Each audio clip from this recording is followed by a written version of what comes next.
इससे पहले nuclear fission में आपको याद होगा हमने यूरेनियम 235 आइसोटोप की फिशन करवाई थी और उसमें पर न्यूक्लियॉन हमें 0.9 मेगा इलेक्ट्रॉन वोल्ट एनर्जी मिली थी, या राउंड ऑफ करके मैं 1 मेगा इलेक्ट्रॉन वोल्ट कह सकता हूं।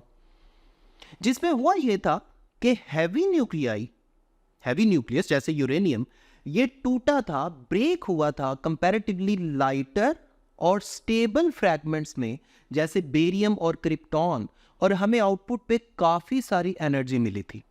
अब ये एनर्जी आउटपुट पर क्यों मिलती है, मैंने तब भी आपको बताया था कि हुआ ये कि जब यूरेनियम टूटा तो कंपैरेटिवली स्टेबल न्यूक्लियाई हमें आउटपुट पर मिले बेरियम और क्रिप्टॉन की शक्ल में, जिनकी बाइंडिंग एनर्जी यूरेनियम के मुकाबले में यानी रिएक्टेंट्स के मुकाबले में काफी ज्यादा थी।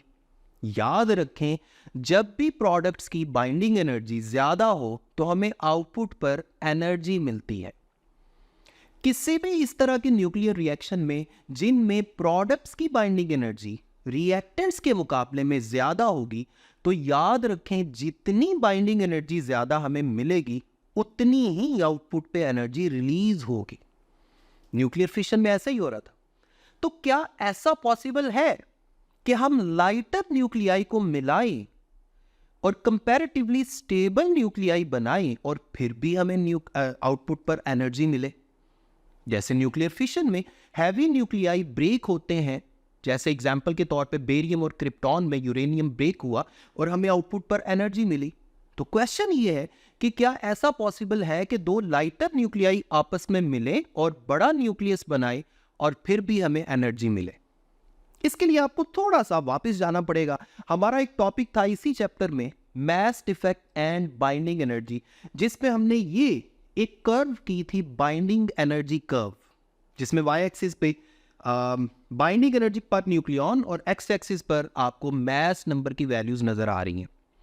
और यहां तब भी हमने डिस्कस किया था कि 50 मास नंबर तकरीबन, अगर मैं आयरन की बात करूं, इस केस में बाइंडिंग एनर्जी पर न्यूक्लियॉन सबसे ज्यादा थी।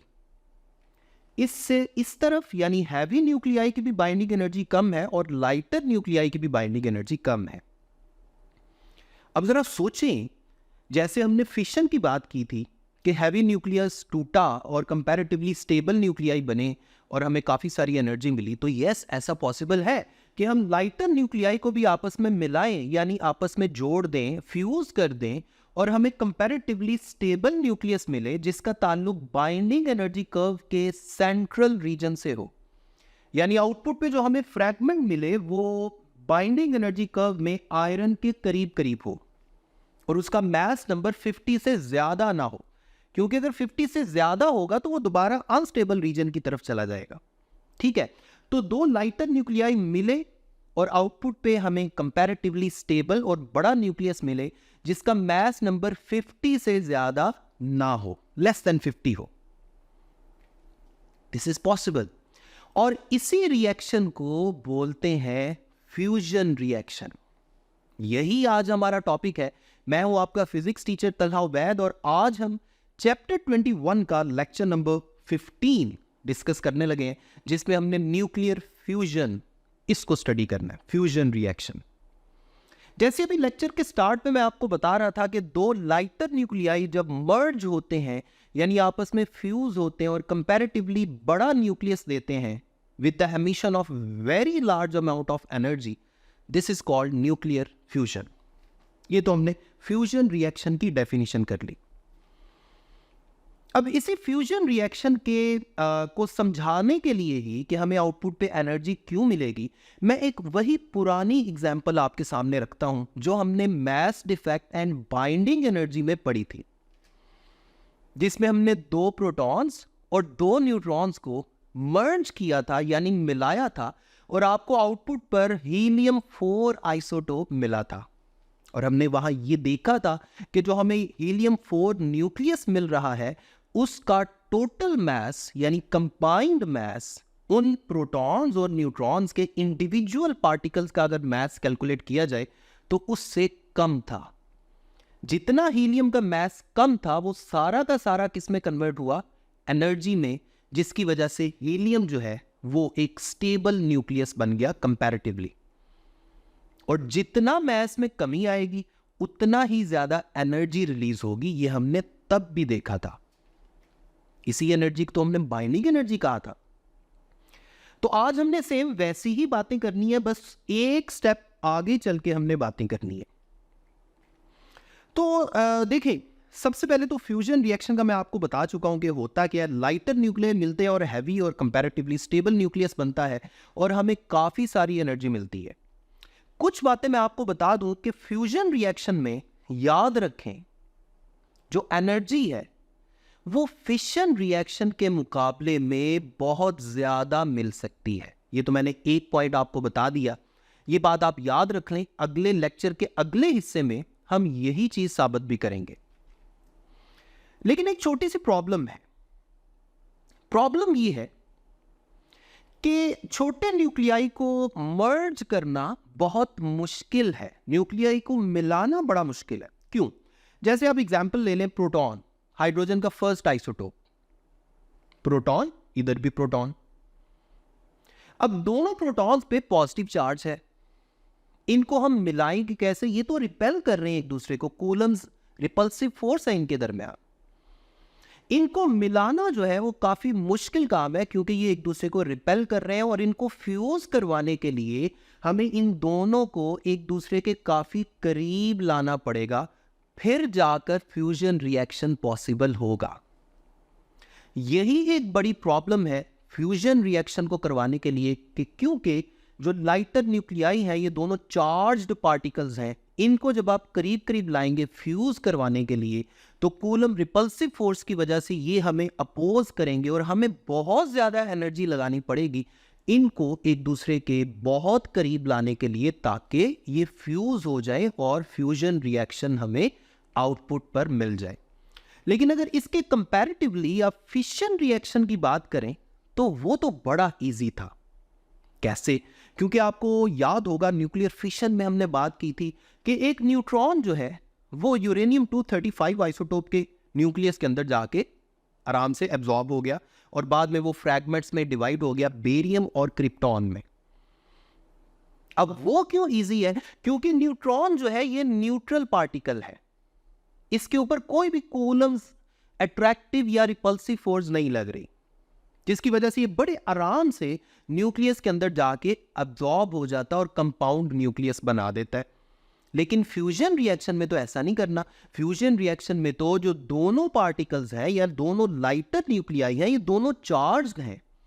जैसे मैं आपको एग्जांपल के तौर पे बता रहा था, प्रोटॉन और प्रोटॉन दोनों एक दूसरे को रिपेल कर रहे हैं। दोनों को करीब लाने के लिए हमें बहुत ज्यादा फोर्स लगानी पड़ेगी, बहुत ज्यादा वर्क करना पड़ेगा। तो ये तो एक बहुत मेजर और पहला पॉइंट आ गया फ्यूजन और फिशन रिएक्शंस में। जो डिफरेंस है वो ये कि फिशन रिएक्शन इजी है परफॉर्म करना, अचीव करना, लेकिन फ्यूजन रिएक्शन मुश्किल है इसको परफॉर्म करना। और क्यों मुश्किल है ये मैं आपको बता चुका हूं, आगे चल के मैं आपको इसका सॉल्यूशन भी बताऊंगा। अच्छा, अब ऐसा करते हैं, हम एक छोटी सी एग्जांपल लेते हैं और इस एग्जांपल में मैं फ्यूजन रिएक्शन जो है ना उसको कुछ थोड़ा सा मजीद इलैबोरेट करूंगा।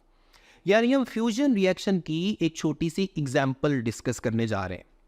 फर्ज कर लें हमारे पास दो ड्यूट्रॉन न्यूक्लियाई हैं। ड्यूट्रॉन का क्या मतलब है? हाइड्रोजन का सेकंड आइसोटोप ड्यूट्रियम। उसके न्यूक्लियस को हमने, दो ड्यूट्रॉन न्यूक्लियाई हैं, दोनों को हमने मर्ज करवाया। अगर दोनों को मर्ज करवाया जाए तो हमें आउटपुट पर हीलियम का 4 आइसोटोप मिलता है with the emission of 24 mega electron volt energy. ये मैं आपको एक फ्यूजन रिएक्शन की एग्जांपल बता रहा हूं। लेकिन प्रॉब्लम ये है कि ये वाला जो फ्यूजन रिएक्शन है ये कंपैरेटिवली मुश्किल है। मतलब अमूमन ये वाला फ्यूजन रिएक्शन होता नहीं है। कौन से दो फ्यूजन रिएक्शन हो सकते हैं वो मैं अब आपको बताने लगा हूं। उनमें से एक फ्यूजन रिएक्शन है जिसमें एक ड्यूट्रॉन और दूसरा ड्यूट्रॉन बिल्कुल उसी तरह मिले और आउटपुट पे हमें हाइड्रोजन का थर्ड आइसोटोप यानी ट्रीटियम प्लस एक प्रोटॉन मिल सकता है, प्लस तकरीबन 4 मेगा इलेक्ट्रॉन वोल्ट एनर्जी। इसी तरह एक तो ये रिएक्शन पॉसिबल है, एक दूसरा रिएक्शन पॉसिबल है जिसमें बिल्कुल उसी तरह दो न्यूट्रॉन आपस में मिले और आउटपुट पर हमें हीलियम का 3 आइसोटोप मिला, जिसमें आप देख सकते हैं हीलियम का चार्ज नंबर 2 है और मास नंबर 3 है, 3 आइसोटोप, और प्लस एक न्यूट्रॉन मिला। न्यूट्रॉन का चार्ज नंबर क्या होता है? 0 और मास नंबर 1, प्लस तकरीबन 3.3 मेगा इलेक्ट्रॉन वोल्ट एनर्जी। अब सोचा जाए, अगर मैं एज्यूम करूं कि इन दोनों रिएक्शंस में आउटपुट पे हमें तकरीबन 4 मेगा इलेक्ट्रॉन वोल्ट एनर्जी मिल रही है, फर्ज कर लें, तो देखिए रिएक्टेंट्स में टोटल मास नंबर कितना था या न्यूक्लियॉन नंबर कितना था? न्यूट्रॉन, 2 न्यूट्रॉन थे ना, 2 + 2, टोटल न्यूट्रॉन नंबर कितना है? Nucleon number 4। तो अगर आप इस आउटपुट पे 4 मेगा इलेक्ट्रॉन वोल्ट एनर्जी को 4 से डिवाइड करें तो तकरीबन 1 मेगा इलेक्ट्रॉन वोल्ट पर न्यूक्लियॉन मिल रही है, 1 मेगा इलेक्ट्रॉन वोल्ट पर न्यूक्लियॉन। और ये तो फिशन के ही तकरीबन बराबर है। फिशन में भी हमें पर न्यूक्लियॉन कितनी मिल रही थी? 0.9 मेगा इलेक्ट्रॉन वोल्ट। और इन दो रिएक्शंस में भी आउटपुट पे हमें कितनी मिल रही है? तकरीबन 1 मेगा इलेक्ट्रॉन वोल्ट पर न्यूक्लियॉन। लेकिन इन दोनों रिएक्शंस के अलावा भी एक रिएक्शन पॉसिबल है। अगर हम ड्यूट्रॉन और ट्रीटियम न्यूक्लियस, एक ड्यूट्रॉन न्यूक्लियस यानी हाइड्रोजन का सेकंड आइसोटोप, उसका न्यूक्लियस, और एक ट्रीटियम न्यूक्लियस, इन दोनों को अगर हम मर्ज करवाएं तो फिर हमें काफी ज्यादा एनर्जी मिलती है। वो कैसे? जरा देखें। आप इन दोनों को मर्ज करवाएं तो प्रोडक्ट में आपको हीलियम का 4 आइसोटोप मिलता है और साथ ही एक न्यूट्रॉन मिलता है। आप चेक कर लें, चार्ज नंबर और मास नंबर बैलेंस है। लेकिन यहां पर आउटपुट पे हमें 17.6 मेगा इलेक्ट्रॉन वोल्ट एनर्जी मिलती है। अब 17.6 मेगा इलेक्ट्रॉन वोल्ट काफी बड़ी वैल्यू है। अभी मैं आपको बताता हूं कि पर न्यूक्लियॉन कितना हमें आउटपुट पे मिल रहा है। जरा चेक करें, रिएक्टेंट्स में ड्यूट्रॉन और ट्रीटियम, ये जो ट्रीटियम न्यूक्लियस है, इनका अगर मास नंबर मैं ऐड करूं तो ड्यूट्रॉन का 2 है और ट्रीटियम न्यूक्लियस का 3 है, तो टोटल मास नंबर कितना हो गया? 5। और इन 5 न्यूक्लियॉन्स के अगेंस्ट हमें एनर्जी कितनी मिल रही है? 17.6 मेगा इलेक्ट्रॉन वोल्ट। अगर मैं 17.6 को 5 से डिवाइड करूं तो मेरे पास तकरीबन 3 पॉइंट समथिंग आंसर आएगा। यानी अब हमें इस स्पेसिफिक न्यूक्लियर रिएक्शन में हमें आउटपुट पे पर न्यूक्लियॉन 3 से ज्यादा मेगा इलेक्ट्रॉन वोल्ट में एनर्जी मिल रही है, और ये काफी बड़ी वैल्यू है। फिशन के मुकाबले में तो बहुत ज्यादा। तो कहने का मकसद ये है कि बहुत सारे फ्यूजन रिएक्शंस हैं जो पॉसिबल हैं, और ये अब हम पर है कि हम कौन सा फ्यूजन रिएक्शन करवाते हैं और उससे आउटपुट पे हम कितनी ज्यादा से ज्यादा एनर्जी ले सकते हैं। यानी कंक्लूड हम ये कर सकते हैं कि फ्यूजन रिएक्शंस की मदद से हम फिशन के मुकाबले में कई गुना ज्यादा एनर्जी हासिल कर सकते हैं। अब दोबारा बात आती है उसी चीज पे कि फ्यूजन रिएक्शन मुश्किल है परफॉर्म करना। ये मैं अभी थोड़ी देर पहले आपको बता के आया हूं। क्यों मुश्किल है? क्योंकि चार्ज्ड न्यूक्लियाई को एक दूसरे के साथ मर्ज करवाने के लिए हमें कूलम फोर्स को ओवरकम करने के लिए काफी वर्क करना पड़ता है। उसके लिए काफी प्रॉब्लम्स हो सकती हैं, यानी काफी डिफिकल्टी आ सकती है। अब इस डिफिकल्टी को ओवरकम करने के लिए बहुत सारे मेथड्स हैं फ्यूजन रिएक्शन करवाने के लिए, जिसमें से एक मेथड मैं अभी आपको बताने लगा हूं, जिसमें किया यह जाता है कि जो दोनों न्यूक्लियाई हैं, जैसे एग्जाम्पल के तौर पे हम, जैसे अभी मैं आखिरी न्यूक्लियर रिएक्शन आपको बता रहा था, ड्यूट्रॉन और ट्रीटियम न्यूक्लियस, इन दोनों को फिर हम एक दूसरे के साथ बड़ी ज्यादा वेलोसिटी के साथ मूव करवा के एक दूसरे से मर्ज करवाने की कोशिश करेंगे। उसके लिए किया जाता है, एक मेथड है एक्सेलरेशन मेथड, जो मैं अभी आपको बता रहा हूं। इसके लिए कुछ खास डिवाइसेस यूज की जाती हैं जिनको पार्टिकल एक्सेलरेटर कहा जाता है। यानी उधर से ड्यूट्रॉन को भी हम पार्टिकल एक्सेलरेटर से एक्सेलरेट करवाएंगे इस तरफ, और यहां से ट्रीटियम न्यूक्लियस को भी पार्टिकल एक्सेलरेटर की मदद से एक्सेलरेट करवाएंगे उस तरफ, और फिर ये एक दूसरे के साथ मर्ज होंगे। लेकिन इसके लिए हमें बहुत ज्यादा वेलोसिटीज चाहिए ताकि ये एक दूसरे से मर्ज हो सकें। लेकिन एक प्रॉब्लम है इस मेथड में। इस मेथड में प्रॉब्लम ये है कि इस मेथड से हम फ्यूजन तो करवा सकते हैं, मर्ज तो करवा लेंगे, 2 लाइटर न्यूक्लियाई को फ्यूज करवा लेंगे, काफी सारी एनर्जी भी मिल जाएगी। लेकिन प्रॉब्लम ये है कि ये वाला जो मेथड है ये हम लार्ज स्केल में यूज नहीं कर सकते।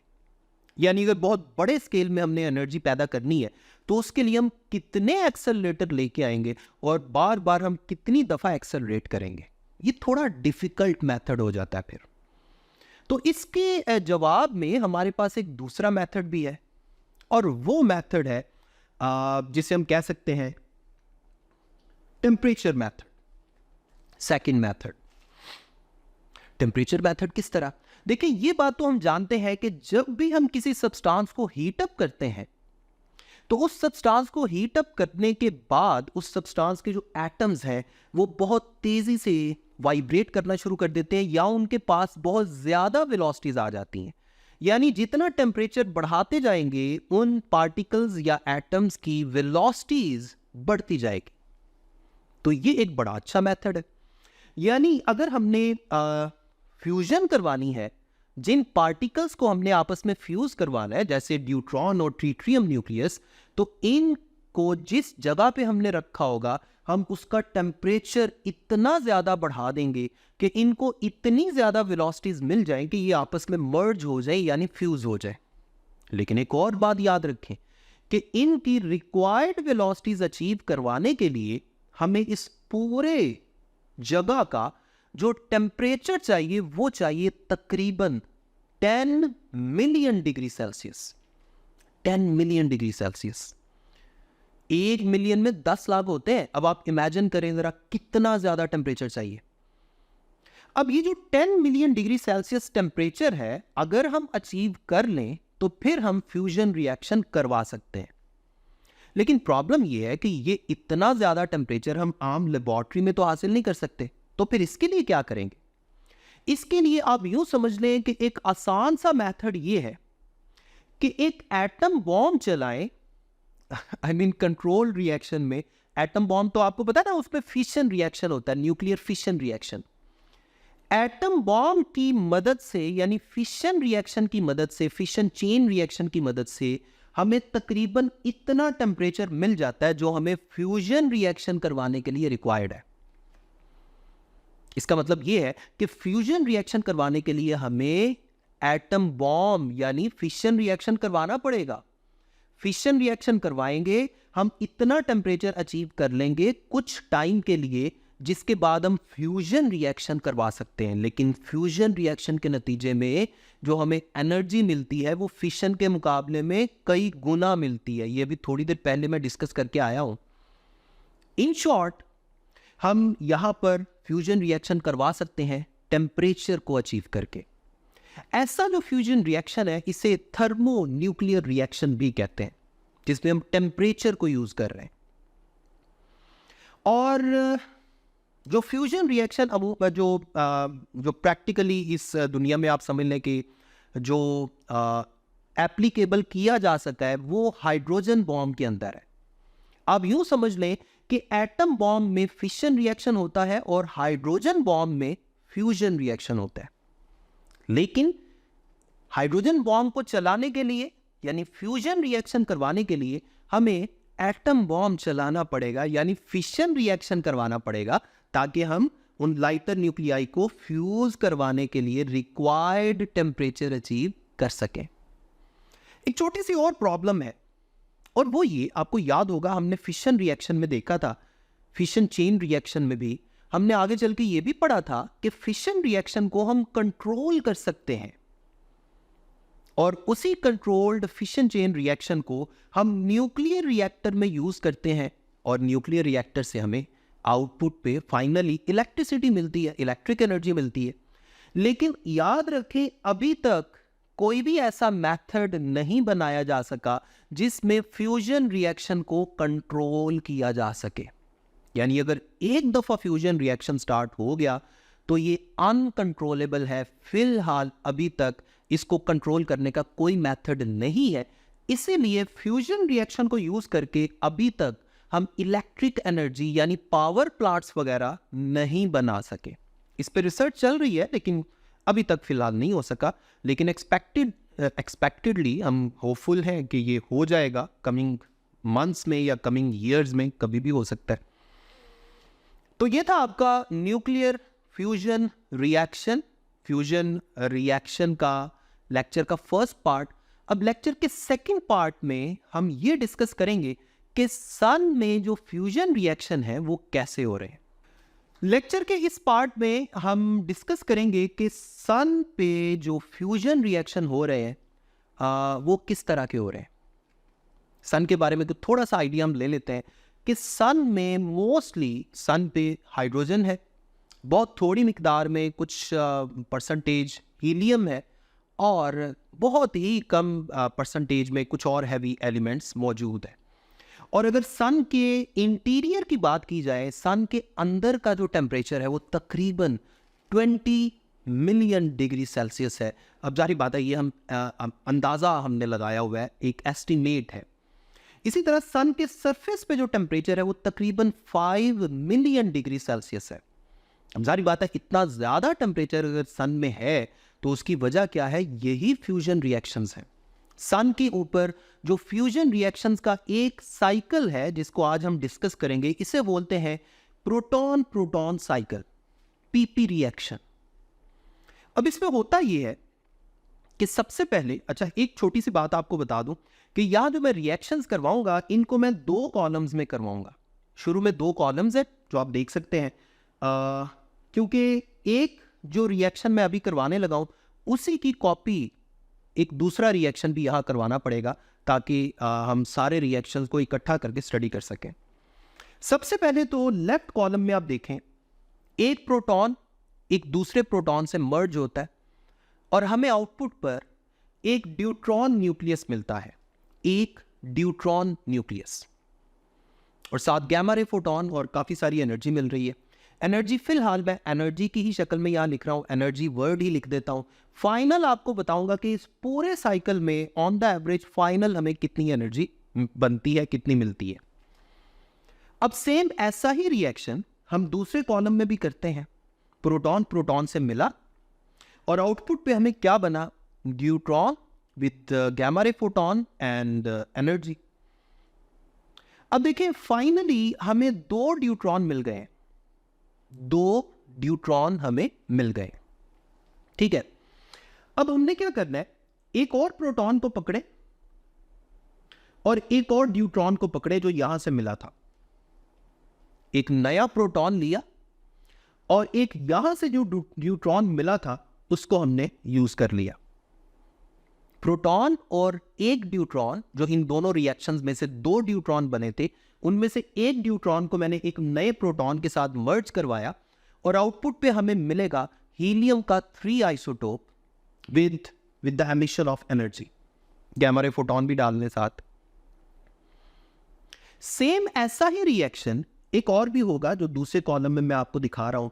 सेम एक नया प्रोटॉन हमने लिया और इन दोनों ड्यूट्रॉन्स में से एक ड्यूट्रॉन को इसके साथ मर्ज करवाया और आउटपुट पे अगेन हमें हीलियम 3 आइसोटोप मिला with gamma ray photon and energy.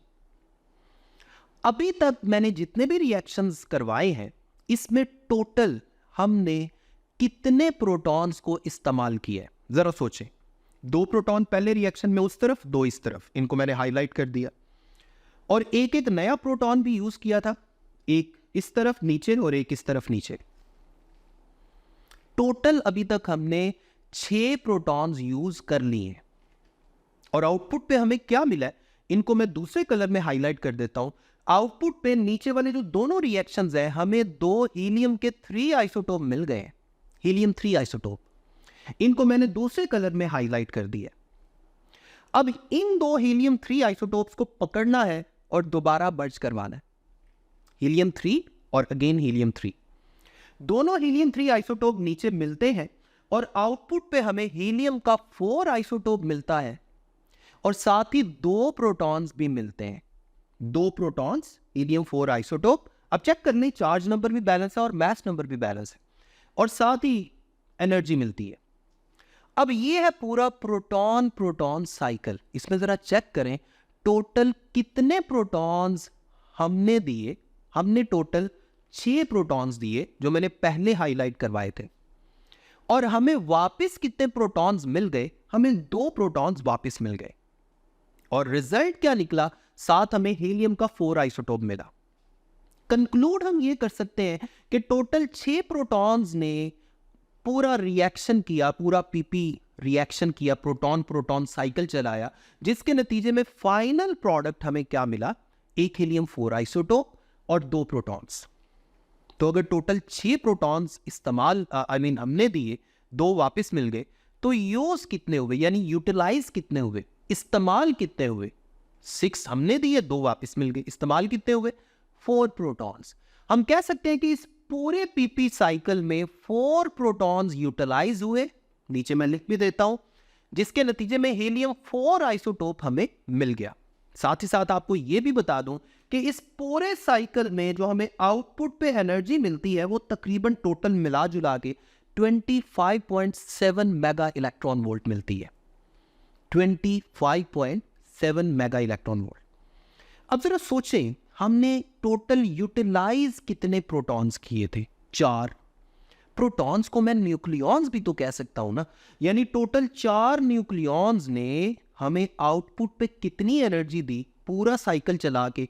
25.7 mega electron volt. और अगर मैं पर न्यूक्लियॉन यानी एक न्यूक्लियॉन के लिहाज से निकालना चाहूं तो 25.7 मेग को मैं 4 से डिवाइड कर दूंगा, तो मेरे पास तकरीबन 6.4 मेगा इलेक्ट्रॉन वोल्ट आंसर आ गया। यानी 6.4 मेगा इलेक्ट्रॉन वोल्ट एनर्जी पर न्यूक्लियॉन एक प्रोटॉन की मदद से हमें मिली। फिशन में पर न्यूक्लियॉन कितनी मिली थी? 0.9 मेब, या राउंड ऑफ करके 1 मेब भी कह सकते हैं। लेकिन यहां पर न्यूक्लियॉन कितनी मिल रही है? 6.4 मेगा इलेक्ट्रॉन वोल्ट, तकरीबन फिशन के मुकाबले में 6 गुना से भी ज्यादा। तो ये था पीपी साइकिल ऑन सन। इसमें बहुत सारे एमसीक्यूज भी हैं जो मैं वैल्यूज बार बार रिपीटेडली बोल रहा था कि यहां पर न्यूक्लियॉन कितनी मिली? 6.4 मेगा इलेक्ट्रॉन वोल्ट। टोटल कितनी मिली? 25.7 मेगा इलेक्ट्रॉन वोल्ट। इसके अलावा कितने प्रोटॉन्स ने हिस्सा लिया? 6 प्रोटॉन्स ने। वापस कितने मिले? 2 प्रोटॉन्स। कितने प्रोटॉन्स यूटिलाइज हुए, मतलब कितने प्रोटॉन्स शहीद हो गए? 4 प्रोटॉन्स। तो ये था आज का लेक्चर। उम्मीद है आपको समझ आ गई होगी। मुझे अपनी दुआ में याद रखें। अगले लेक्चर तक अपना ख्याल रखें। अल्लाह हाफिज़।